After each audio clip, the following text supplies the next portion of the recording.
Zeeman बोयुन एक abyssal night था, इसलिए उसने कुछ नहीं कहा। ऐसी टिप्पणी का जवाब देना सचमुच उनके स्तर से नीचे था। हालांकि जिमेन बोरोव को ऐसी कोई शिकायत नहीं थी। उन्होंने उपहास करते हुए कहा, न केवल किलिन देव क्षेत्र हमें स्वयं एबिसल सम्राट द्वारा दिया गया एक उपहार है, बल्कि किलिन एबिस सम्मेलन को हर समय एक एबिसल नाइट द्वारा देखा और पर्यवेक्षण किया जाता है। इस उपहार का सम्मान करने का एकमात्र तरीका सम्माननीय और निष्पक्ष होना है। अन्यथा ये सर नाइट और यहां तक कि एबिसल सम्राट के उपहार के लिए भी अपमानजनक होगा। आपके साम्राज्य के अपने तरीके हो सकते हैं युवराज, लेकिन मैं चाहूंगा कि आप इसे पवित्र किलिन देव क्षेत्र से दूर रखें। हेलियन लिंगलांग का मुंह खुला रह गया था क्योंकि उसके चेहरे से खून बह रहा था। लंबे समय तक वह एक भी शब्द नहीं बोल पाए। Novel next com. इसके अलावा ऐसा लगता है कि आपने एक और बात गलत समझी है। हेलियन लिंगलांग के बदसूरत चेहरे से अपनी आंखों को और अधिक गंदा करने के लिए तैयार नहीं। जिमेन बोरोव ने अपना सिर ऊंचा उठाया और घोषणा की, किलिन उपासना गठबंधन आपके साथ किलिन ईश्वर क्षेत्र को साझा करने की योजना नहीं बना रहा है। हमारी योजना अयोग्य लोगों को प्रतिस्थापित करना है। अब जाकर हेलियन लिंगलांग को किलिन उपासना गठबंधन के वास्तविक उद्देश्य का एहसास हुआ। उसका चेहरा पहले से भी अधिक सफेद हो गया। झाई केक्सी ने हंसते हुए कहा, मैं नहीं मानता कि किसी को भी किलिन उपासना गठबंधन की किलिन ईश्वर क्षेत्र में प्रवेश करने की क्षमता पर संदेह होगा, लेकिन क्या हमें 5 गुटों के रूप में प्रवेश करना चाहिए या अंतिम स्थान पर रहने वाले गुट को खत्म करना चाहिए, ये बहस का विषय है। पुनः मेरे बोल्डर गहन संप्रदाय को सभी के लिए ऐसा निर्णय लेने का अधिकार नहीं है, इसलिए इसे बचाओ। एक स्त्री आवाज ने झाई केक्सी को खत्म करने से पहले ही काट दिया।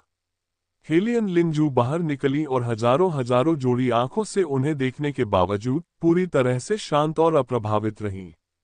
उसने शाही गरिमा के साथ घोषणा की, एक समय में केवल 1000 लोगों को किलिन भगवान क्षेत्र में प्रवेश करने की अनुमति है, और यह एक राजवंश और 3 संप्रदायों की भूख बढ़ाने के लिए मुश्किल से ही पर्याप्त है।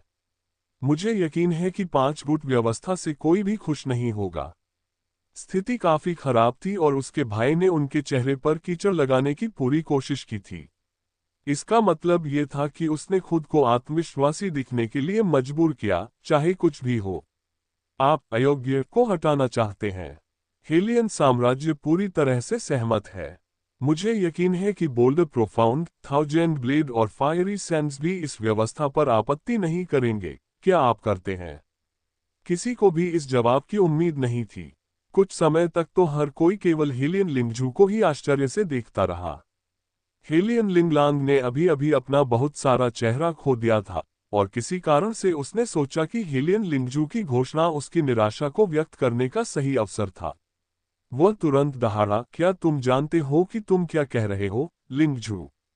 यदि हम 5 गुट व्यवस्था के साथ चलते हैं, तो हम दर्जनों गहन चिकित्सकों को प्रवेश देने में सक्षम होंगे, भले ही हम अंतिम स्थान पर हों। लेकिन अगर हम दूसरी व्यवस्था के साथ चलते हैं, तो हम किलिन भगवान क्षेत्र में प्रवेश करने में बिल्कुल भी सक्षम नहीं हो पाएंगे। क्या आप ये भी समझते हैं कि परिणाम क्या है? ये हमारे भविष्य को बर्बाद करने के समान होगा। भाई, हेलियन लिंगजू ने फुसफुसाते हुए कठोरता से चिल्लाया, चुप रहो। ऊपर। हेलियन लिंगलांग तुरंत चुप हो गया। यह पहली बार था जब उसे उस बहन ने डांटा था जिसे वह अपने से नीचे समझता था। हेलियन लिंगजू ने कठोर स्वर में कहा, पिताजी ने मुझे इस किलिन रसातल सम्मेलन का प्रभारी बना दिया है, इसलिए सभी परिणाम मुझे ही भुगतने होंगे। दूसरी ओर आपको बस वहीं रहना है जहां आप हैं और शो का आनंद लेना है।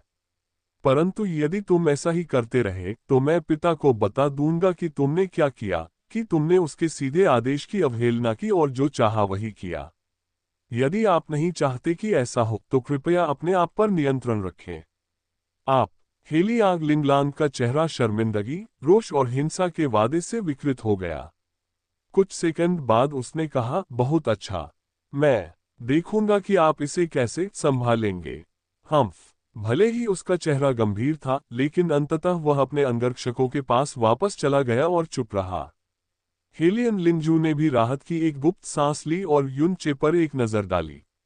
वास्तव में युन चे ही वह व्यक्ति थी जिसने उसे बताया था कि उसे किलिन उपासना गठबंधन के सुझाव पर कैसे प्रतिक्रिया देनी चाहिए और हेलियन लिंगलांग को कैसे फटकार लगानी चाहिए।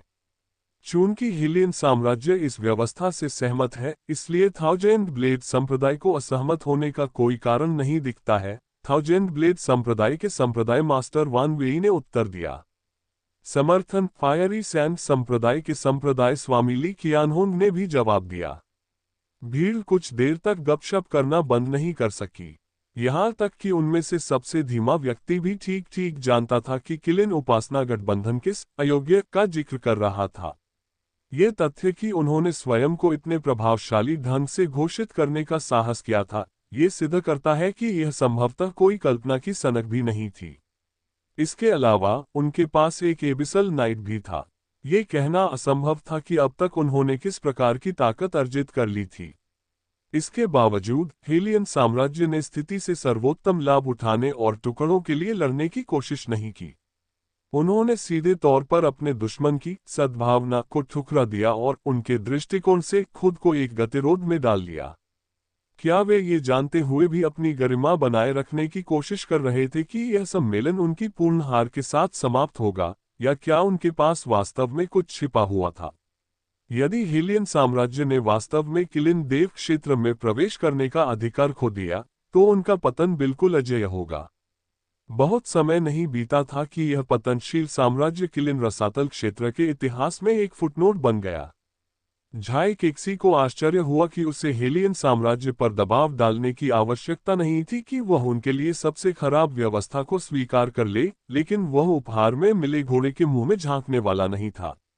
तो उन्होंने कहा, चूंकि कोई आपत्ति नहीं है, तो ये किलिन एबिस सम्मेलन 5 गुटों के बीच एक प्रतियोगिता होगी। केवल 4 ही किलिन देव क्षेत्र में प्रवेश करेंगे। अतीत में किलिन एबिस सम्मेलन एक एकल उन्मूलन टूर्नामेंट था क्योंकि इसमें 4 गुट थे। चूंकि इस बार 5 गुट हैं, इसलिए निष्पक्षता के लिए हम प्रारूप को राउंड रॉबिन में संशोधित करेंगे।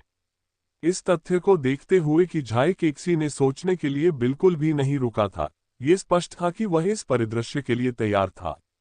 यही वह क्षण था जब युनचे का ध्वनि संचरण एक बार फिर हेलियन लिंगजू के कानों में गूंज उठा, लेकिन इस बार उसे चारों ओर घूमना पड़ा और अविश्वास में उसे घूरना पड़ा। जवाब में युनचे ने उसके चेहरे पर आत्मविश्वास भरी मुस्कान ला दी। हेलियन लिंगजू ने गहरी सांस ली और आगे बढ़ गया।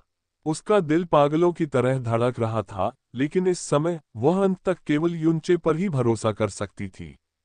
संप्रदाय मास्टर झाई हेलियन लिंगजू ने झाई केक्सी को फिर से बाधित किया। हम टूर्नामेंट में केवल एक और गुट जोड़ रहे हैं। टूर्नामेंट के प्रारूप को बदलने की कोई आवश्यकता नहीं है। झाई केक्सी ने उसे एक अजीब नजर से देखा। तो फिर आपका सुझाव क्या होगा, महामहिम? हेलियन लिंगजू ने धीरे से कहा, 3 तरफा लड़ाई वास्तव में 2 तरफा लड़ाई से बहुत अलग नहीं है, क्या आपको नहीं लगता? झाई केक्सी स्पष्ट रूप से आश्चर्यचकित थी। बाकी सभी ने भी इसी तरह के भाव धारण किए। ये सच हो सकता है, झाई केक्सी ने हंसते हुए कहा। लेकिन 3 तरफा लड़ाई लड़ने वाले गुट अभी भी 2 तरफा लड़ाई लड़ने वाले गुट की तुलना में थोड़े नुकसान में होंगे।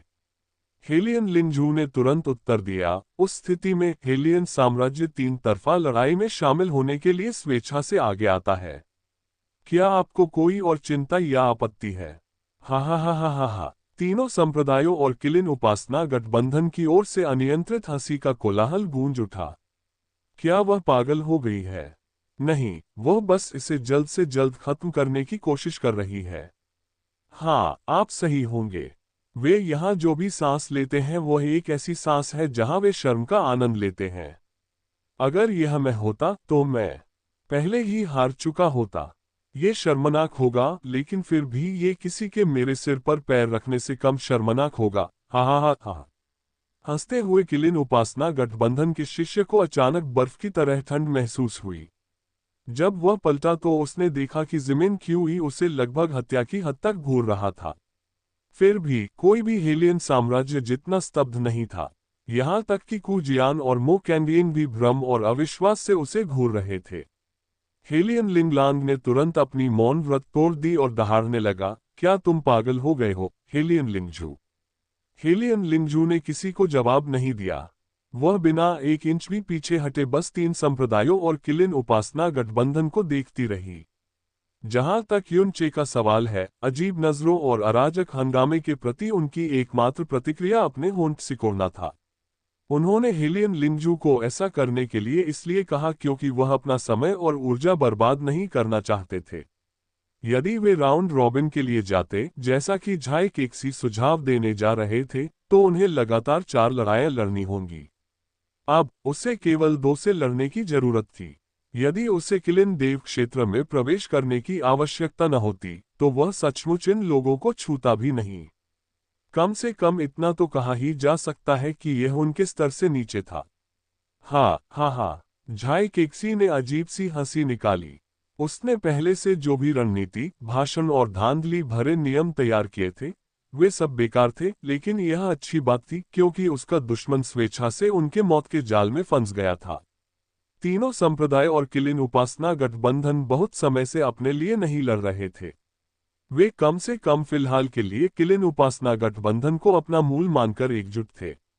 वास्तव में उन्होंने कुछ समय पहले ही हेलियन साम्राज्य के समक्ष इसकी घोषणा की थी। उनमें से कोई भी आसानी से हेलियन साम्राज्य को खत्म कर सकता था। 2. यदि वे आत्मघाती नहीं थे तो कौन था? चूंकि हेलियन साम्राज्य इतना उदार है, इसलिए हमें आपकी सद्भावना को ठुकराने का कोई कारण नहीं दिखता। झाई केक्सी ने अपनी प्रसन्न मुस्कान वापस ले ली और अपनी हथेली पर 4 बहुरंगी अथाह पत्थर दिखाए। चूंकि हेलियन साम्राज्य ने 3 तरफा लड़ाई में शामिल होने के लिए स्वेच्छा से भाग लिया है, इसलिए हम चारों इन पत्थरों से अपने बीच तय करेंगे। जो लोग गहरे रंग का पत्थर खींचते हैं उन्हें 3 तरफा लड़ाई में शामिल होना होगा, और इसके विपरीत। उन्होंने गहन ऊर्जा की एक झलक उत्सर्जित की और सभी 4 अथाह पत्थरों को चट्टान की एक मोटी परत में ढक दिया। फिर उसने उन्हें हजारों मीटर ऊपर आसमान में फेंक दिया। तीनों संप्रदाय स्वामियों और एक गठबंधन स्वामी ने तुरंत अपने अपने हाथ में एक एक अथाह पत्थर चूसा। जब उन्होंने पत्थरों को ढकने वाली बाहरी परत को तोड़ दिया, तो ये पता चला कि फायरी सैंड संप्रदाय किलिन उपासना गठबंधन से लड़ रहा होगा, और बोल्डर प्रोफाउंड संप्रदाय, थाउजेंड ब्लेड संप्रदाय और हेलियन साम्राज्य एक दूसरे से 3 तरफा लड़ाई में लड़ रहे होंगे। 3 संप्रदायों और एक गठबंधन ने तुरंत ही हेलियन साम्राज्य पर दया की प्रत्यक्ष या अप्रत्यक्ष मुस्कान बिखेर दी। तीनों संप्रदायों में से बोल्डर प्रोफाउंड संप्रदाय और थाउजेंड ब्लेड संप्रदाय सबसे मजबूत थे। ये सोचना कि हेलियन साम्राज्य इतना बदकिस्मत होगा कि उसे एक ही समय में 2 सबसे मजबूत संप्रदायों का सामना करना पड़ेगा। युद्ध क्षेत्र तैयार है, झाई केक्सी ने जोर से घोषणा की। क्या थाउजेंड ब्लेड संप्रदाय, हेलियन साम्राज्य और बोल्डर प्रोफाउंड संप्रदाय का प्रतिनिधित्व करने वाले प्रतिभागी कृपया युद्ध क्षेत्र में प्रवेश करेंगे? 19 दिव्य गुरुओं की आभा जीवंत हो उठी। कुछ ही क्षण बाद थाउजेंड ब्लेड संप्रदाय और बोल्डर प्रोफाउंड संप्रदाय का प्रतिनिधित्व करने वाले प्रतिभागी युद्ध के मैदान में प्रवेश कर गए। थाउजेंड ब्लेड संप्रदाय में 9 दिव्य गुरु और 1 दिव्य संप्रभु थे। थाउजेंड ब्लेड संप्रदाय का प्रतिनिधित्व करने वाले दिव्य गुरुओं में से एक शिष्य नहीं था, इसलिए वह सुदृढ़ीकरण होना चाहिए जिसे उन्होंने काम पर रखा था। दुर्भाग्यवश उनका अंतिम दिव्य गुरु समय पर नहीं आ सका, इसलिए वे केवल 10 लोगों के एक शीर्ष दिव्य सम्राट को ही शामिल कर सके। उनके सबसे मजबूत गहन अभ्यासी उनके युवा संप्रदाय गुरु वान चोग्यू थे, जो तीसरे स्तर के दिव्य गुरु थे। जहां तक बोल्डर गहन संप्रदाय का प्रश्न है, वे सभी 10 दिव्य गुरु थे, और उनमें सबसे शक्तिशाली चौथे स्तर का दिव्य गुरु था। वह कोई और नहीं बल्कि बोल्डर प्रोफाउंड संप्रदाय के युवा संप्रदाय गुरु झाई लियानचेंग थे। युवा मास्टर वान झाई लियानचेंग ने खुले तौर पर घोषणा की, क्या हमें पहले छोटे फ्राइज निकालने चाहिए? लेकिन निश्चित रूप से वान चोग्यू ने उसी स्वर और अभिव्यक्ति के साथ उत्तर दिया। ये स्पष्ट था कि दोनों गुटों का इरादा क्या था। इस बीच हेलियन समूह इतना चुप था कि उसका दम घुट रहा था। हेलियन लिंगजू, हेलियन लिंगलांग ने अपनी बहन को सीधे और अंधेरे में संबोधित किया, आप इतिहास में दर्ज हो जाएंगे, हमारे वंश के सबसे बड़े पापी के रूप में। हेलियन लिंगजू ने उसे नजरअंदाज कर दिया। वह बस युनचे को अपनी आंखों में गहरी उम्मीद के साथ देख रही थी। चलो चलें, भाई मो। युनचे ने मो कैंगइन के कंधे पर थप्पड़ मारा। आगे बढ़ने के बजाय मो कैंगयिंग ने उसे घूर कर देखा। आपकी यह योजना, क्या आप अपने बारे में बात कर रहे हैं? लेकिन निश्चित रूप से, युन चे ने सिर हिलाया। मो कैंगयिंग की आंखें चौड़ी हो गईं। वह कुछ देर तक कुछ नहीं कह सका। युन चे के जवाब ने एक पल में हेलियन लिंजू की आंखों में आशा की रोशनी भी तोड़ दी थी। वह स्पष्ट रूप से अपने पैरों पर लड़खड़ा रही थी और अंततः अपने सदमे को दबाने में कामयाब होने से पहले उसे कुछ तेज तेज सांसें लेनी पड़ी। बार बार युन चे ने खुद को कल्पना से परे असाधारण साबित किया था। यही कारण था कि उसने उस पर अपना पूरा भरोसा रखने का फैसला किया और यहां तक कि हेलियन साम्राज्य का पूरा भविष्य भी उस पर दांव पर लगा दिया। चूंकि युन चे पूरी तरह से आश्वस्त थी, इसलिए उसने उससे कुछ अवास्तविक अपेक्षाएं भी रख ली थीं। उस पर उसका भरोसा पूरी तरह से अंधा नहीं था। अपनी कल्पना में वह मानती थी कि युन चे उचित समय पर अपनी असली पहचान प्रकट करेगा और जादू जैसे अत्यधिक शक्तिशाली सहायकों के एक समूह को बुलाएगा। उसका मानना था कि वह उसे उसी तरह बचाएगा जैसे एक नायक अपनी राजकुमारी को बचाता है। लेकिन ये सोचना कि समस्या का उनका तथाकथित समाधान वे स्वयं थे। निश्चित रूप से वह एक साथी शिखर दिव्य सम्राट जिमेन क्यूई को ऐसे परास्त करने में सफल रहा जैसे वह एक शिशु था, लेकिन वह अभी भी एक दिव्य सम्राट ही था। उनके और दिव्य गुरुओं के बीच एक खाई थी जिससे वह कभी पाट नहीं सकते थे। चाहे वह एक दिव्य प्रभु के रूप में कितना भी शक्तिशाली क्यों न हो, वह एक सच्चे दिव्य गुरु के सामने कुछ भी नहीं था। इस स्थिति को बदलने के लिए वह बिल्कुल कुछ नहीं कर सकते थे। प्रथम राजकुमारी, कृपया अन्य प्रतिभागियों का चयन करें, युन चे ने याद दिलाया। हेलियन लिंजू ने स्पष्ट रूप से वह शांति खो दी थी जो उसके पास पहले थी। उसका चेहरा बीमार पीला लग रहा था। चाहे वह उस पर कितना भी भरोसा करती हो, वह इतनी अंधी नहीं थी कि वह वास्तविकता को न देख सके, और वह वास्तविकता रसातल की तरह ही काली थी। मानो अपने भाग्य के आगे झुकते हुए उसने नाम पुकारना शुरू कर दिया। युवा मास्टर युनचे, 9वां वरिष्ठ भाई फैंग जोगहे, लीहेंशा। 9 नामों के बाद उसने अंत में कहा, भाई, आप 10 लोग इस लड़ाई में हेलियन साम्राज्य का प्रतिनिधित्व करेंगे। मैं तुम पर भरोसा कर रहा हूं। उसे जो एकमात्र प्रतिक्रिया मिली वह ठंडी हंफ थी। हेलियन लिंगलांग ने अपनी बहन पर खंजर तानते हुए एक भी मांसपेशी नहीं हिलाई। क्या आप चाहते हैं कि हम एक ही समय में बोल्ड प्रोफाउंड संप्रदाय और थाउजेंड ब्लेड संप्रदाय से लड़ें? हा, आप ही हैं जो इसे हम पर लाए हैं, और अब आप चाहते हैं कि हम खुद को अपमानित करें और आत्महत्या भी करें। उन्होंने अपनी नजर अपने साथी गहन चिकित्सकों पर घुमाई। यह मत कहिए कि मैंने आपको चेतावनी नहीं दी थी, लेकिन इस बार हमारे प्रतिद्वंद्वी बोल्डर प्रोफाउंड सेक्ट और थाउजेंड ब्लेड सेक्ट हैं। इस बात की शून्य संभावना है कि हम जीतेंगे, भले ही आप अपनी जान से लड़ें। कौन जानता है, हो सकता है आपको खिलौनों की तरह प्रताड़ित भी किया जाए। यहाँ कौन सोचता है कि वे उस अवस्था में किलिन देव क्षेत्र में प्रवेश कर सकते हैं? इतना ही नहीं, आपको उन लोगों के रूप में लेबल किया जाएगा जिन्होंने हेलियन साम्राज्य को किलिन पूजा गठबंधन में प्रवेश करने का अधिकार खो दिया था। आपको साम्राज्य के पापी के रूप में भी ब्रांड किया जाएगा। यदि आप इन सब के बावजूद भी भाग लेना चाहते हैं तो बेझिझक भाग लें। जहां तक मेरा प्रश्न है, मैं इसमें भाग नहीं लूंगा। 7 गहन अभ्यासी एक ही समय में अपने रास्ते पर रुक गए। उनके हाव भाव बहुत झिझक भरे थे और किसी ने भी एक कदम भी आगे नहीं बढ़ाया। हेलियन लिंजू फिर से लड़खड़ा गई क्योंकि उसके चेहरे पर गुस्सा झलक रहा था। तुम हिम्मत करो। दुर्भाग्य से वह सम्राट नहीं थी और वह एक महिला थी। उसे हमेशा दूसरों को आदेश देने में कठिनाई होती थी, और इस स्थिति में तो बिल्कुल भी नहीं। युन चे ने उन सभी को नजरअंदाज कर दिया। वह हवा में उछला और युद्ध के मैदान में उतरा, जहां उसका सामना केवल बोल्डर प्रोफाउंड सेक्ट और थाउजेंड ब्लेड सेक्ट दोनों से हुआ।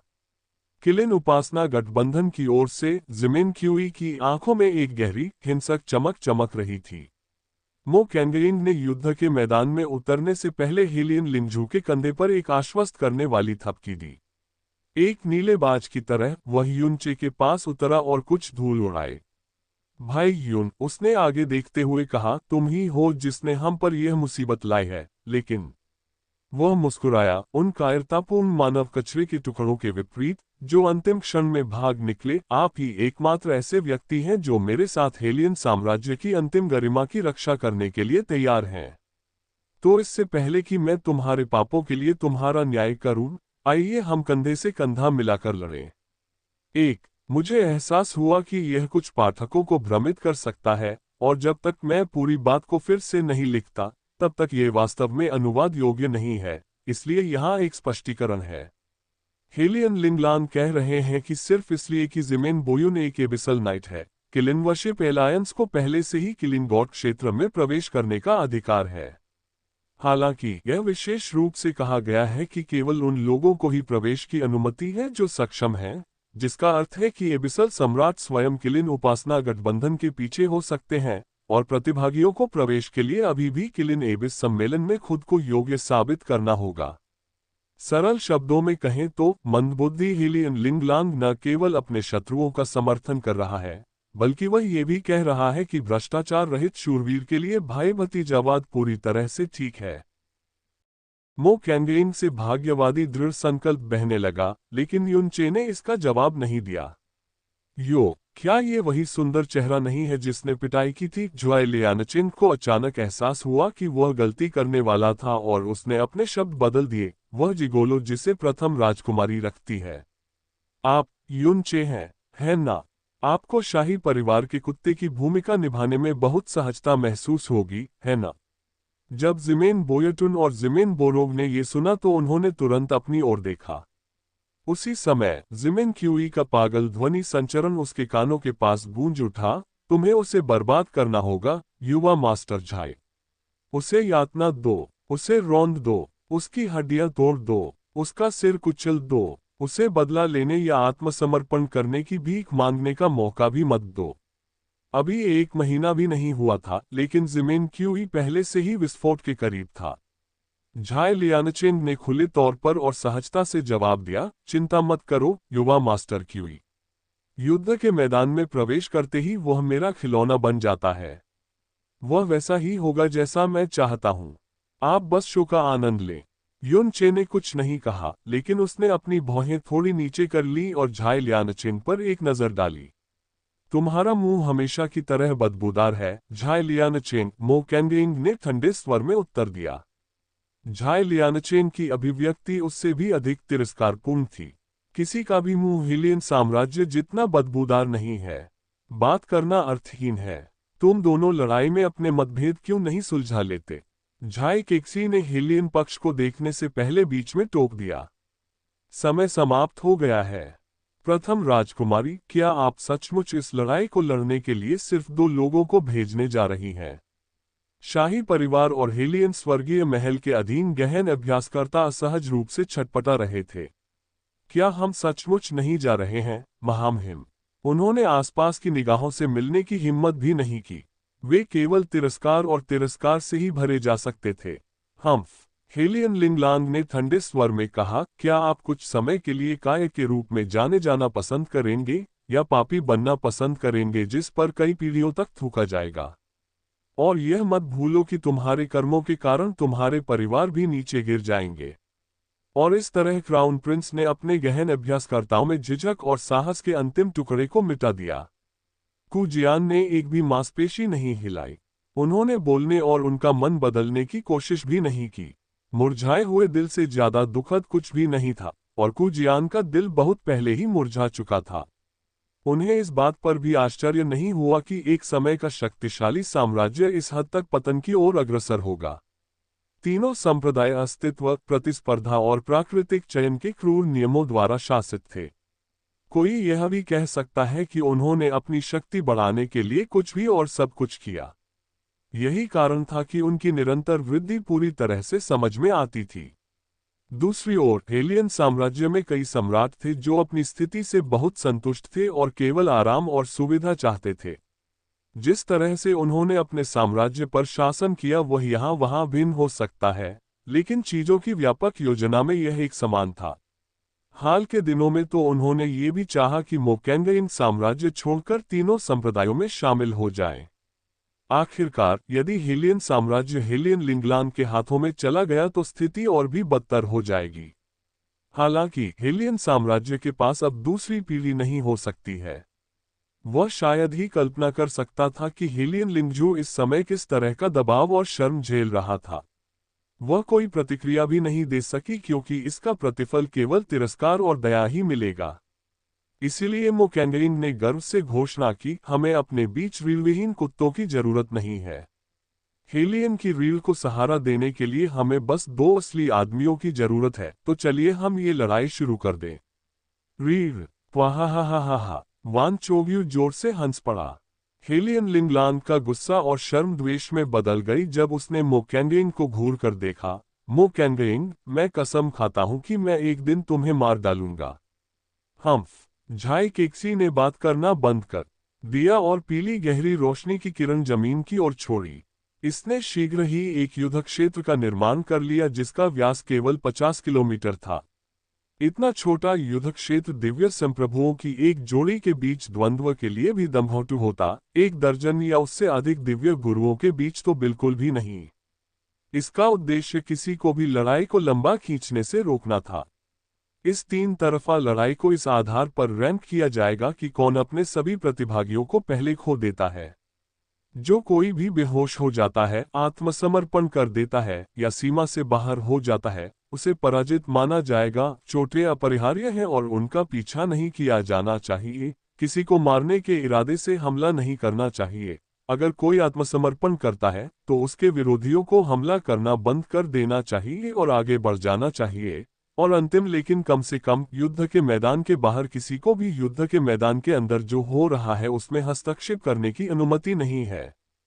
सामान्य नियमों और विनियमों का एक समूह सुनाने के बाद झाई केक्सी ने अंततः कुछ ऐसा जोड़ा जो युन चे ने अब तक कभी नहीं सुना था। सर नाइट पूरे किलिन एबिस सम्मेलन की देखरेख करेंगे और जो कोई भी युद्ध के मैदान के अंदर या बाहर नियमों की अवहेलना करने का साहस करेगा, उसे शुद्ध भूमि के क्रोध का सामना करना पड़ेगा।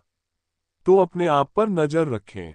कुछ देर बाद वह युद्ध के मैदान से बाहर चला गया और चिल्लाया, किलिन एबिस सम्मेलन की पहली लड़ाई 1000 ब्लेड संप्रदाय, हेलियन साम्राज्य और बोल्डर प्रोफाउंड संप्रदाय के बीच 3 तरफा लड़ाई अब शुरू होती है। संकेत तो दिया गया, लेकिन युद्ध के मैदान में मौजूद 22 गहन अभ्यासियों में से एक भी व्यक्ति ने कोई कदम नहीं उठाया। युद्ध के मैदान से परे दर्शक हेलियन साम्राज्य के पतन पर गुस्सा निकाल रहे थे, आहें भर रहे थे या खुशी मना रहे थे। हर कोई बता सकता था कि हेलियन साम्राज्य ने अंततः अपना काम पूरा कर लिया है। किलिन एबिस सम्मेलन को भूल जाए, इसके बाद उनका कोई भविष्य भी नहीं होगा। इस किलिन रसातल सम्मेलन के अंत तक किलिन रसातल क्षेत्र को नियंत्रित करने वाले 4 गुट, एक राजवंश और 3 संप्रदायों के बजाय एक गठबंधन और 3 संप्रदाय होंगे। ये सब बहुत अजीब है। हुआ कैली उत्सुक और हैरान दोनों दिख रही थी। और वह आदमी, वह उन सब में सबसे अकेला, सबसे कमजोर और सबसे असहाय है, और फिर भी वह जरा भी डरा हुआ नहीं लग रहा था। फिर भी वह एक दिव्य सम्राट है जो 10 दिव्य गुरुओं से घिरा हुआ है। घबराने का क्या मतलब है? Novel next com. वह थोड़ा मूर्ख है, लेकिन वह उन कुछ अच्छे लोगों में से एक है जिनसे मैं मिला हूं। वह निश्चित रूप से दिव्य गुरुओं की आभा से घायल हो जाएगा। कितनी शर्म की बात है। उसके एक आलाप या कम से कम ऐसा प्रतीत होता था, पर कोई प्रतिक्रिया नहीं मिली। इस तथाकथित लड़ाई को हुआ किंगियन के लिए प्ले हाउस के रूप में भी नहीं गिना जाता था, इसलिए निश्चित रूप से वह उसकी टिप्पणियों का जवाब नहीं देगी। युद्ध के मैदान में बोल्डर प्रोफाउंड सेक्ट और 1000 ब्लेड सेक्ट के प्रतिभागी अभी भी दूसरे पक्ष के कार्य करने की प्रतीक्षा कर रहे थे। यद्यपि वे पहले छोटे फ्राइज निकालने पर सहमत हो गए थे, लेकिन हेलियन साम्राज्य किसी तरह उन्हें फिर से निराश करने में कामयाब हो गया। महिमा को भूल जाए, ये साम्राज्य उन्हें एक पूरे समूह को नष्ट करने की संतुष्टि भी नहीं दे सकता था।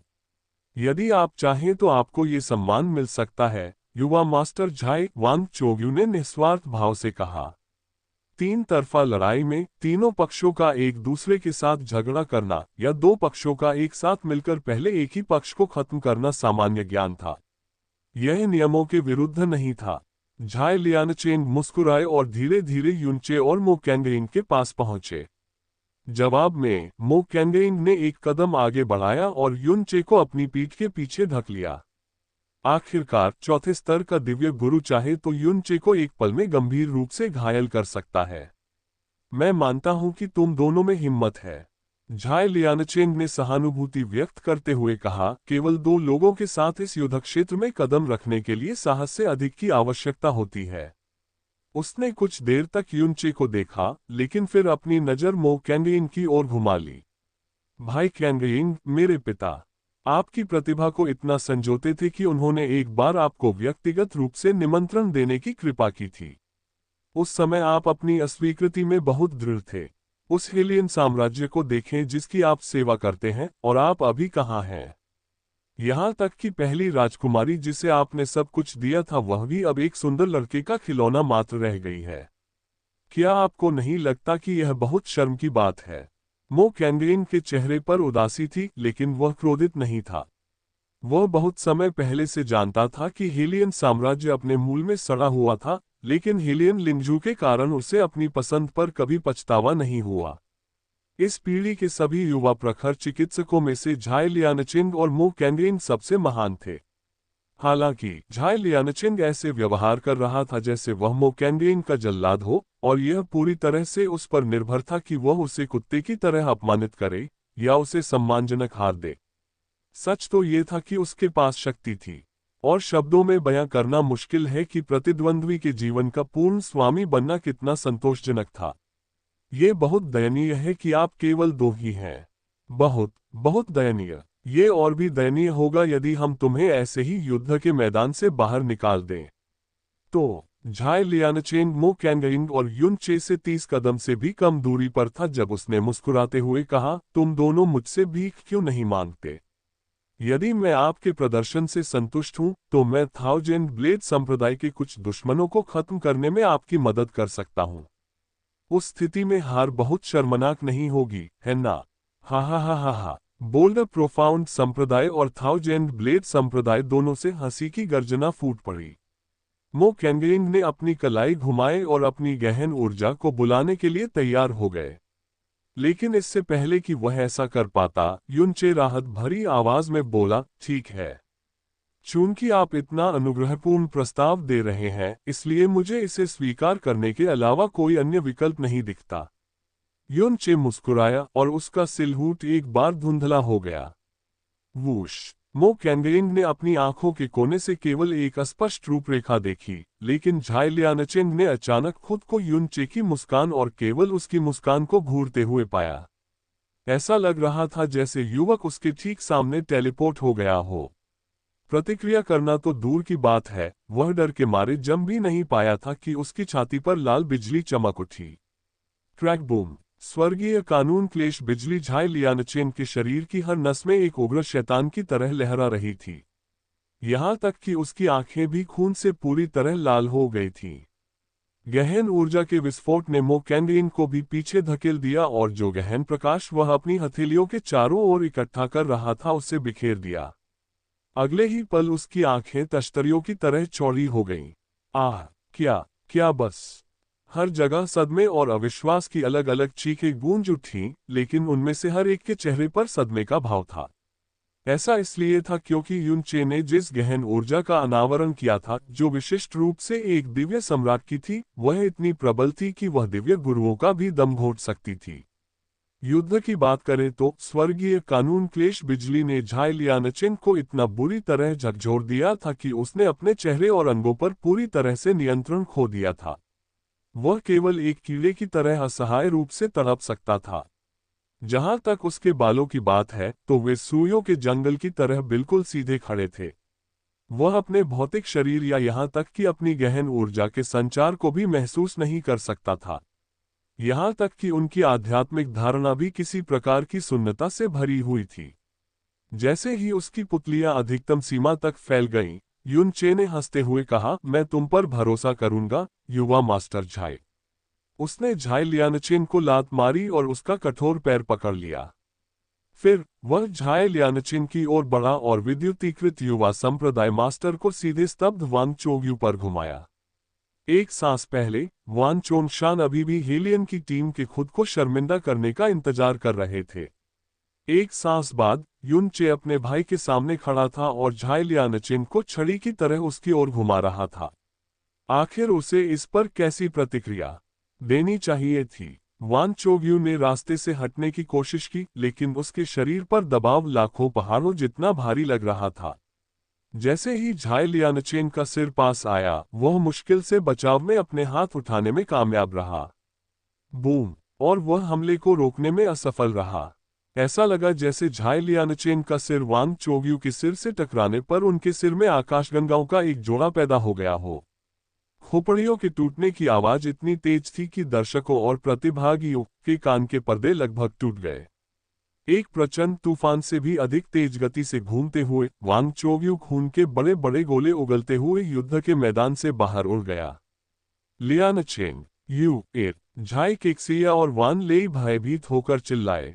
वान लेई आकाश में उड़ गया और घूमते हुए वांग चोग्यू को पकड़ लिया, लेकिन युवक पहले ही बेहोश हो चुका था। उसकी खोपड़ी कई स्थानों पर फट गई थी और उसके छिद्रों से खून बह रहा था। वान चोग्यू थाउजेंड ब्लेड संप्रदाय के युवा संप्रदाय मास्टर थे। तीसरे स्तर के दिव्य गुरु, वह निस्संदेह अपनी पीढ़ी के सबसे मजबूत विशेषज्ञ थे। और फिर भी वह एक ही हमले में गंभीर रूप से घायल हो गया था। भाई, वान चोंगशान ने अंततः अपने सदमे को व्यक्त करने के लिए पर्याप्त मानसिक उपस्थिति हासिल कर ली, लेकिन यह एक गलती थी। अचानक उसके पूरे शरीर में ठंड लग गई और अगली बात जो उसने देखी वही ये कि झाई लियानचेन का सिर उसकी छाती पर लगा था। गड़गड़ाहट! ऐसा लग रहा था जैसे कोई पहाड़ टूट गया हो। ये निश्चित रूप से वान चोंगशान द्वारा अपने जीवन में देखा गया, नहीं अनुभव किया गया सबसे भयानक हेडबट था। उसका सौर जाल धंस गया और उसकी पीठ बाहर की ओर फट गई। वास्तव में झाई लियानचेन के सिर का आधा हिस्सा उसके सौर जाल में धंसा हुआ था। वांग चोंगशान झींगे की तरह झुका और खून की एक धार उगल दी जो लगभग 50 मीटर लंबी थी। फिर उसे तोप के गोले की तरह उड़ते हुए भेज दिया गया। मो कैंगयिन का मुंह खुल गया। उसके हाथ अभी भी अपनी पिछली मुद्रा में जमे हुए थे क्योंकि वह उन्हें वापस लेना पूरी तरह से भूल गया था, जिसके बारे में बोलते हुए स्वर्गीय कानून क्लेश बिजली की बदौलत झाई लियानचेन अभी भी छड़ी की तरह कठोर था।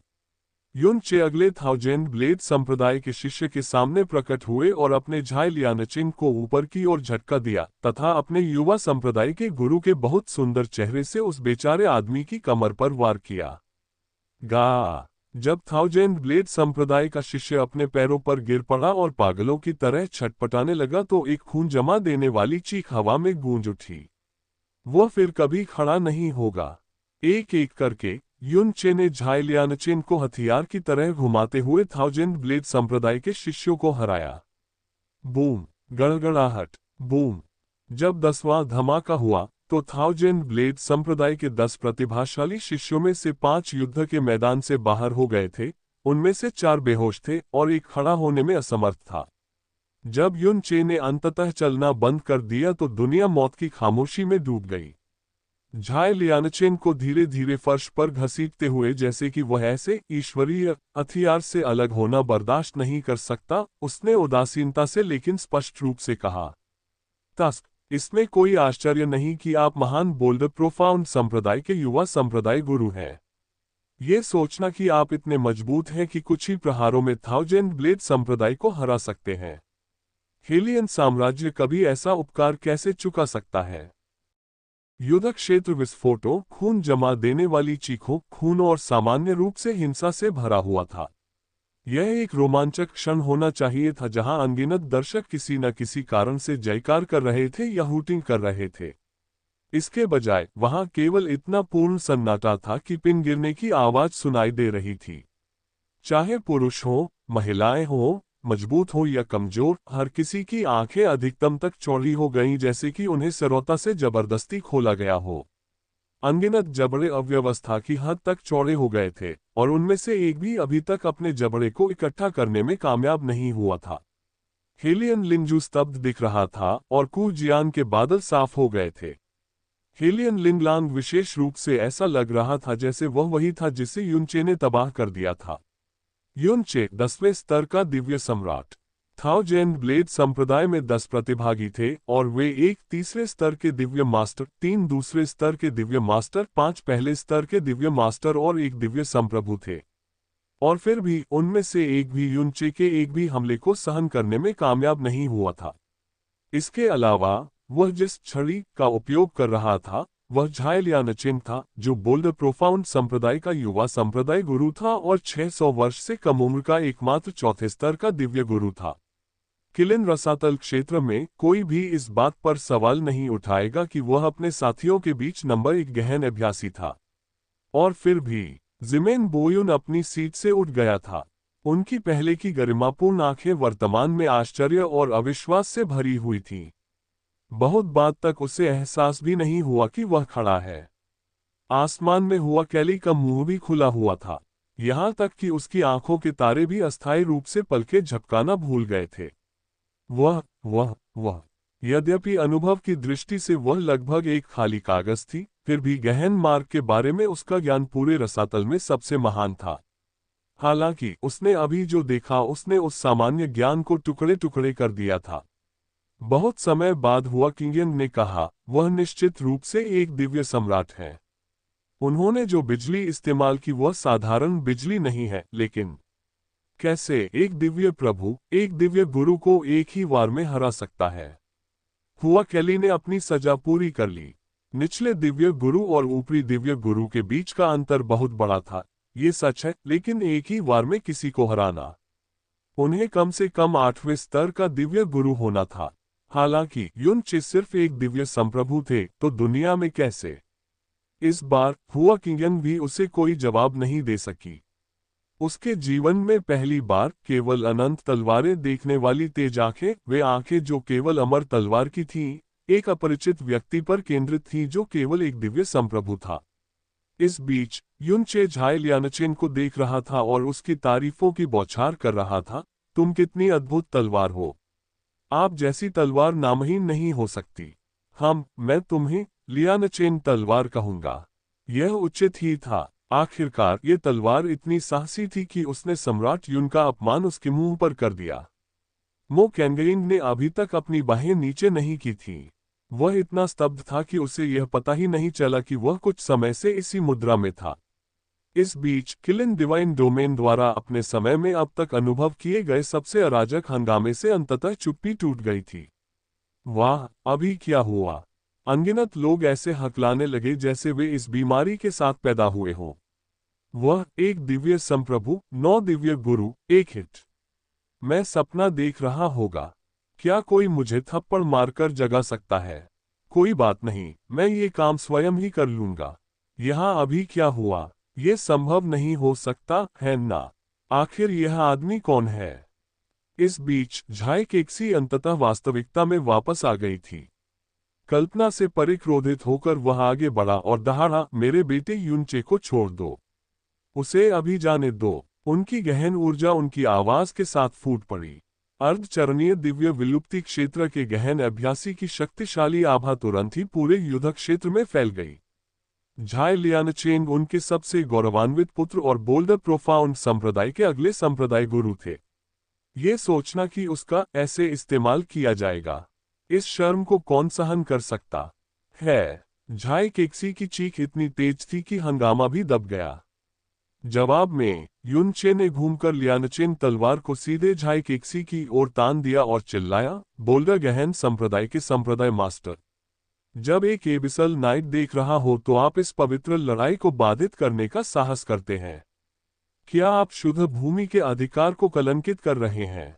युनचे की चीख झाई केक्सी की चीख से भी अधिक ऊंची थी, लेकिन उसकी चीख की विषय वस्तु की तुलना में ये कुछ भी नहीं थी। उदाहरण के लिए ऐसा लगा जैसे उसने झाई केक्सी के सिर पर शुद्ध गंदगी की एक बाल्टी डाल दी हो। ये शब्द शुद्ध भूमि के अधिकार को कलंकित करते हुए विशेष रूप से झाई केक्सी के हृदय में चुभ गए तथा उसकी आभा को तुरंत ही जमा दिया। वेन लेई भाग्यशाली था कि वह वान चोग्यू और वान चोंगशान को बचाने में बहुत व्यस्त था। जब तक उसने अपना टॉप उड़ाने की कोशिश की, तब तक युनचे ने सबसे निंदनीय आरोप लगाकर सभी को पहले ही फ्रीज कर दिया था। आप झाई केक्सी युनचे पर बार बार अपनी उंगली मारते हुए पत्ते की तरह कांपने लगा। यदि इशारे मार सकते तो युनचे 10 लाख बार मर चुका होता। उसका चेहरा इतना लाल था कि वह हास्यपूर्ण लग रहा था, और तर्कसंगतता का एक धागा ही वह चीज थी जो उससे युनचे को मारने से रोक रही थी। मैं क्या? युनचे ने अपनी तलवार लहराए और झाई लियानचेन के सीधे तीखे बालों पर लाल तलवार लहराने की चमक प्रकट की। उसने सीधे झाई केक्सी की नाक की ओर इशारा किया और ताना मारा, क्या मैंने कोई नियम तोड़ा? आप। झाई केक्सी एक या दो आंखें फोड़ने के इतने करीब थी। उनके जीवन में अनगिनत लोगों ने उन पर अपने हथियार तान दिए थे। वहां तलवारें, ब्लेड, भाले, परशु और बहुत कुछ था। लेकिन उसका अपना बेटा, अभी एक दिन पहले झाई लियानचेंग अपने युग के सबसे मजबूत किलिन एबिस रियल गहन अभ्यासी थे। उनका नाम व्यवहारिक रूप से प्रशंसा का पर्याय था, लेकिन आज के बाद वह पहले से ही सुर्खियां देख सकता था। झाई लियानचेंग वह महान तलवार है जिसने केवल 3 सांसों में 10,000 ब्लेड संप्रदाय के गहन अभ्यासियों को कुचल दिया। कॉमेडी और शर्म को कभी नहीं भुलाया जा सकेगा। वे समय को 10,000 वर्ष आगे बढ़ा सकते थे, और वे पाएंगे कि कोई भी कभी भी इस उपलब्धि को पार नहीं कर पाएगा। बोल्डर गहन संप्रदाय मास्टर जिमेन बोरोव ने अंततः अपनी बात रखी। कृपया शांत रहें। ये किलिन एबिस सम्मेलन है। अपने आवेगों को अपने ऊपर हावी न होने दें। मेरी गांड शांत करो। यदि मंच पर आपका बेटा होता तो आप उस छोटे बच्चे को पहले ही मार चुके होते। झाई केक्सी के रोमछिद्र क्रोध से कांप रहे थे। वह अपने दांतों को इतनी जोर से काट रहा था कि खून उसके मसूड़ों से निकलकर उसके गले में जा रहा था। युनचे पर खंजर तानते हुए उसने खुद को यथासंभव तर्कसंगत आवाज में बोलने के लिए मजबूर किया, यदि आप उसे मारने जा रहे हैं तो बस ऐसा करें। लेकिन आप अभी जो कर रहे हैं वह निर्दयी है, तुच्छ है। दरअसल किसी की हत्या करना नियमों का उल्लंघन होगा, युनचे ने शांति से समझाया, लेकिन निर्दयी होना या किसी को नीचा दिखाना, इनमें से कोई भी पूरी तरह से ठीक है। आप ही हैं जिन्होंने नियमों का पाठ किया, बोल्डर प्रोफाउंड सेक्ट मास्टर। यहाँ सभी ने उन्हें जोर से और स्पष्ट रूप से सुना। युनचे गंभीर हो गए और एक बार फिर धार्मिक स्वर में घोषणा की, तो आप स्वयं खुले तौर पर नियम क्यों तोड़ रहे हैं? ऐसा लगता है कि किसी ने इतने लंबे समय तक अपनी इच्छानुसार कार्य किया है कि वह अथाह सम्राट के उपहार या शुद्ध भूमि की गरिमा के बारे में भूल गया है। आप। झाई किक्सी ने वहीं खून से थूक दिया। बोल्डर गहन संप्रदाय मास्टर जिमेन बोयुन ने कहा, वापस ले लो। झाई केक्सी की छाती कुछ देर तक ऊपर नीचे हिलती रही। अंततः अपनी गहन ऊर्जा को वापस लेने की ताकत जुटाने से पहले उसे कई गहरी सांसें लेनी पड़ी। मैं खुद से आगे निकल गया, सर नाइट। मैं आपसे विनती करता हूं कि मेरी गलती को नजरअंदाज करें। जिमेन बोयुन ने अपनी नजर नीचे की और कहा, लड़ाई फिर से शुरू हो सकती है। युनचे ने अचानक ऊपर देखा और सीधे जिमेन बोयुन को देखा। क्या मैंने आपकी बात सही सुनी? बोल्डर प्रोफाउंड सेक्ट मास्टर ने न केवल लड़ाई में हस्तक्षेप किया, बल्कि उन्होंने अब तक कई नियम तोड़े हैं। क्या उसे कम से कम किसी प्रकार की सजा मिलनी चाहिए? निश्चित रूप से आप ये सुझाव नहीं दे रहे हैं कि एक ही फटकार पर्याप्त है। किलिन दिव्य डोमेन में हवा अचानक जम गई। हेलियन लिंगजू, कुजियान और मो कैंडिंग भी भयभीत दिख रहे थे। ऐसा इसलिए था क्योंकि युनचे सीधे तौर पर एबिसल नाइट की ईमानदारी पर सवाल उठा रहे थे। जिमेन बोयुन ने ठंडे स्वर में उत्तर देते हुए अपनी भौहें सिकोड़ ली। बोल्डर गहन संप्रदाय मास्टर ने आवेगपूर्ण तरीके से काम किया, लेकिन यह एक समझने योग्य कारण से था। उन्होंने कोई वास्तविक क्षति करने से पहले ही स्वयं को रोक लिया, इसलिए इसे वास्तविक हस्तक्षेप नहीं माना जाएगा। क्या इसे वास्तविक हस्तक्षेप नहीं माना जाएगा? युनचे ने अपनी गहन ऊर्जा को प्रवाहित किया और अपने होठों के कोने से खून का एक गोला बाहर निकाला। उसने उसे अपने नंगे हाथ से पोंछ दिया और अपनी गहरी आभा से उसे साफ करने की जहमत नहीं उठाई। बोल्डर गहन संप्रदाय मास्टर एक शक्तिशाली अर्धचरणीय दिव्य विलुप्ति क्षेत्र का गहन अभ्यास करता है, जबकि मैं सिर्फ एक महत्वहीन दिव्य संप्रभु हूं। क्या आप गंभीरता से यह सुझाव दे रहे हैं कि उनकी गहन ऊर्जा ऐसी चीज है जिसे मैं, एकमात्र दिव्य सम्राट, बिना किसी परिणाम के सहन कर सकता हूं? यदि संभव होता तो झाई केक्सी ने युनचे के चेहरे पर थूक दिया होता। यदि वह महज एक महत्वहीन दिव्य संप्रभु होता तो दुनिया का कोई भी दिव्य संप्रभु अपना सिर ऊंचा नहीं उठा सकता था। उसने पहले जो छोटा सा स्टंट किया था उससे मुझे काफी आंतरिक चोट लगी है। यदि मेरा शरीर और इच्छाशक्ति पर्याप्त मजबूत नहीं होती, यदि मैं कोई और होता तो मैं पहले से ही इस लड़ाई को जारी रखने में असमर्थ होता। युन चे की आवाज धीरे धीरे आक्रोशपूर्ण हो गई। मेरी चोटें गंभीर हैं और आप मुझे बता रहे हैं कि इसे वास्तविक हस्तक्षेप के रूप में नहीं गिना जाएगा। जिमेन बोयुन की भौहें और भी गहरी हो गईं। मैं तुम्हें पहले ही 1 इंच दे चुका हूं, युन चे। मुझे परखने की कोशिश मत करो। उनके शब्दों के पीछे एक प्रकार का उबलता हुआ गुस्सा था। ये सूक्ष्म था, लेकिन ये सभी को अपनी जगह पर स्थिर करने के लिए पर्याप्त था। धमाका। जैसे ही युन चे की तलवार अचानक फर्श पर गिरी, एक जोरदार धमाका हुआ। परिणामस्वरूप झाई लियानचेन का पूरा सिर जमीन में धंस गया। ~% झाई केक्सी ने वहीं पर लगभग एक और उत्पात मचा दिया। यदि मैं इतना साहसी हो सकता हूं, सर नाइट, युन चे ने जिमेन बोयुन की प्रभावशाली निगाहों का डटकर सामना किया और धीमे स्वर में कहा, क्या मैंने अब तक नियमों को इतना भी तोड़ा है? नहीं, जिमेन बोयुन का दिल जवाब देते ही डूब गया। वह युन चे पर आधे भगवान की आत्मा से दबाव डाल रहा था, और फिर भी युवक बिल्कुल भी प्रतिक्रिया नहीं कर रहा था। दुनिया में कौन है? युन चे ने अपनी आवाज कुछ और ऊंची कर दी। झाई केक्सी एक अर्धचरणीय दिव्य विलुप्ति क्षेत्र का गहन अभ्यासी है और उसने युद्ध में बाधा डाली और अपने बेटे को बचाने की अपनी शक्ति से मुझे घायल कर दिया। यह नियमों का गंभीर उल्लंघन है, क्या मैं सही हूं? जिमेन बोयुन अपने शब्दों की सच्चाई से इनकार नहीं कर सका। हाँ, युन चे ने उपहासपूर्ण, आक्रोशपूर्ण उपहास किया। हर कोई जानता है कि शुद्ध भूमि का अथाह शूरवीर बनने के लिए अर्धईश्वर बनना ही एकमात्र शर्त नहीं है। व्यक्ति को आत्मा और इच्छाशक्ति की परीक्षा से भी गुजरना होगा। एक महान आत्मा और एक अडिग इच्छा, ये एबिसल नाइट बनने के मूलभूत सिद्धांत हैं।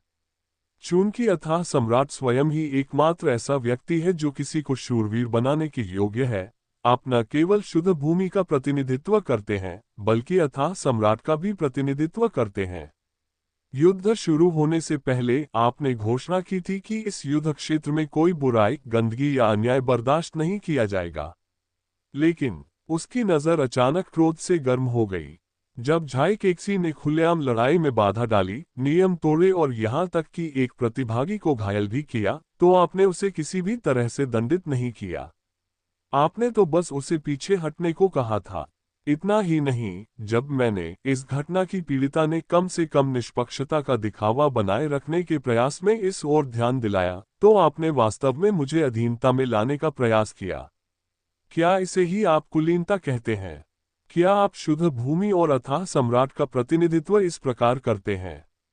जिमेन बोयुन अचानक अपने पैरों पर खड़ा हो गया। उसके कपड़े स्पष्ट क्रोध से लहरा रहे थे। उसने युन चे को ऐसे घूरा जैसे वह उसे जिंदा खा जाएगा, लेकिन लंबे समय तक वह एक शब्द भी नहीं बोल सका। आसपास की निगाहें भी अचानक सुइयों की तरह तीखी लगने लगीं। उसका मुंह अविश्वसनीय है, हुआ कैली ने नर्म प्रशंसा में कहा। युन चे नाम अनजाने में उसके दिल में भी अंकित हो गया था। ये वास्तव में है, हुआ कैयन ने भी सहमत होकर उसे आश्चर्यचकित कर दिया। गड़गड़ाहट। जिमेन बोयुन से भारी मात्रा में गहन ऊर्जा फूट पड़ी। यह अर्ध ईश्वर का बल क्षेत्र और आभा थी। उस क्षण ऐसा लगा जैसे आकाश ही ढह गया हो और अनगिनत गहन चिकित्सकों ने खुद को सांस लेने में असमर्थ पाया। जब उन सभी ने सोचा कि जिमेन बोयुन अपने गुस्से पर नियंत्रण खो देगा और युन चे पर हमला करेगा, तो एबिसल नाइट ने एक थप्पड़ मारा। थप्पड़ झाई केक्सी के चेहरे के ठीक सामने। यह इतना भारी और जोरदार थप्पड़ था कि इसकी आवाज 5 किलोमीटर दूर से भी सुनी जा सकती थी। एक अर्धचरणीय दिव्य विलुप्ति क्षेत्र का गहन अभ्यासी मजबूत था, लेकिन निश्चित रूप से उसकी तुलना अर्धईश्वर से नहीं की जा सकती थी। झाई केक्सी को इतनी जोर से थप्पड़ मारा गया कि वह जमीन से टकराया और कई बार उछला, इससे पहले कि वह अंततः खुद को पकड़ पाता। उन्होंने खून की इतनी लंबी लाइन छिड़की कि पता चला कि यह कम से कम 10 किलोमीटर तक फैली हुई थी। वान लेई ये देखकर कांप उठा। उन्होंने समय रहते अपने आवेग के आगे न झुकने के लिए अपने अतीत को धन्यवाद दिया। बोल्डर गहन संप्रदाय मास्टर जिमेन बोयुन ने गुस्से और कांपते हुए कहा, मैंने किलिन एबिस सम्मेलन में आपके दुर्भावनापूर्ण व्यवधान के लिए ये सजा सुनाई है। यदि आप ऐसा दोबारा करेंगे तो मैं बोल्डर प्रोफाउंड संप्रदाय के किलिन देव क्षेत्र में प्रवेश करने के अधिकार को रद्द कर दूंगा। उनका अंतिम वाक्य इतना चौंकाने वाला था कि बोल्डर प्रोफाउंड संप्रदाय के सभी लोग लगभग घुटनों के बल गिर पड़े। आपको शांत रहना चाहिए, संप्रदाय स्वामी। आपको शांत रहना चाहिए। झाई केक्सी अभी अपने पैरों पर खड़ा ही हुआ था कि उसने बोल्डर प्रोफाउंड संप्रदाय के प्रत्येक बुजुर्ग को ध्वनि प्रसारण के माध्यम से उससे शांत रहने की विनती करते हुए सुना। एक बार फिर उसके छिद्रों से खून बहने लगा और इस बार वह क्रोध के कारण बेहोश हो गया। क्या अब तुम संतुष्ट हो, युनचे? जिमेन बोयुन का स्वर शांत था, लेकिन उसके दांत पीसने से एक बहुत ही अलग कहानी सामने आई। हाँ, मैं हूं। युनचे मुस्कुराए और संतुष्टि में सिर हिलाया। एक एबिसल नाइट को इसी तरह कार्य करना चाहिए। धमाका। जिमेन बोयुन ने गलती से अपना आर्मरेस्ट तोड़ दिया। झाई केक्सी अपनी छोटी सी झपकी से जागा और निराशा में पाया कि वह सपना नहीं देख रहा था। जैसे ही उसके बुजुर्गों ने उसे अपने पैरों पर खड़ा किया, उसने कुछ कुचले हुए दांत उगल दिए और युद्ध के मैदान में प्रतिभागियों पर गुर्राया, क्या तुम मर गए हो? लियानाचेन को अभी बचाओ। बोल्डर प्रोफाउंड संप्रदाय के 9 शिष्य तब तक स्तब्ध और भयभीत थे जब तक कि उनके संप्रदाय के स्वामी की दहाड़ ने अंततः उन्हें इससे बाहर नहीं निकाल दिया। ये जानते हुए कि यदि उन्होंने कार्रवाई नहीं की तो नरक उनका इंतजार कर रहा है, उन्होंने खुद को मजबूत किया और युनचे की ओर दौड़ पड़े। थाओजेन ब्लेड संप्रदाय के शिष्यों के विपरीत किसी ने भी युनचे को थोड़ा भी कम आंकने की हिम्मत नहीं की। 9 दिव्य गुरुओं की पूरी शक्ति ऐसी थी कि पूरा किलिन दिव्य क्षेत्र थोड़ा हिल रहा था। युनचे ने अपनी लियानचेन तलवार पकड़ ली और मो कैंगेन को दूर धकेल दिया, इससे पहले कि वह उसकी मदद के लिए दौड़ पाता। फिर उसने एक्सट्रीम मिराज लाइटनिंग का उपयोग करके आगे की ओर गोली चलाई और एक विनाशकारी फॉलन हेवनली वुल्फ को मार डाला। गड़गड़ाहट। और इस तरह झाई लियानचेन के सिर ने एक और आकाशगंगा को जन्म दिया।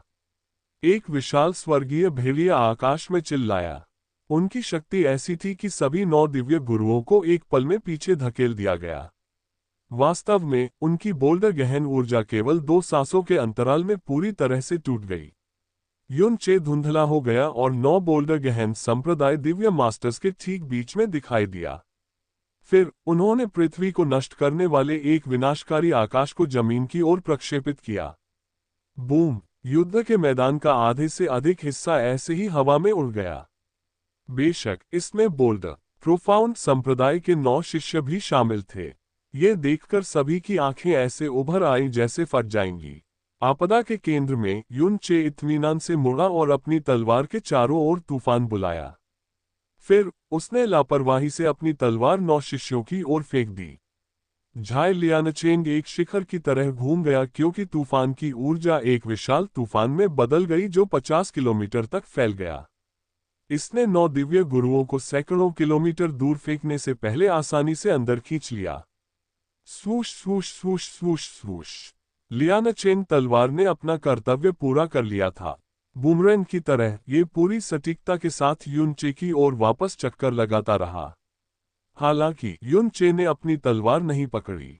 इसके बजाय उसने उसे ठीक बीच में लात मारी और एक बार फिर जमीन पर रख दिया।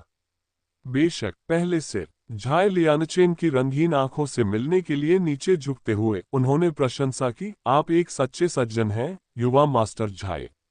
मुझे उम्मीद नहीं थी कि आप थाउजेंड ब्लेड संप्रदाय को खत्म करने के अलावा अपने ही लोगों की पिटाई करेंगे। तुमने अपनी ताकत भी नहीं रोकी। मैं इस उपकार का बदला तुम्हें कैसे चुका सकता हूं?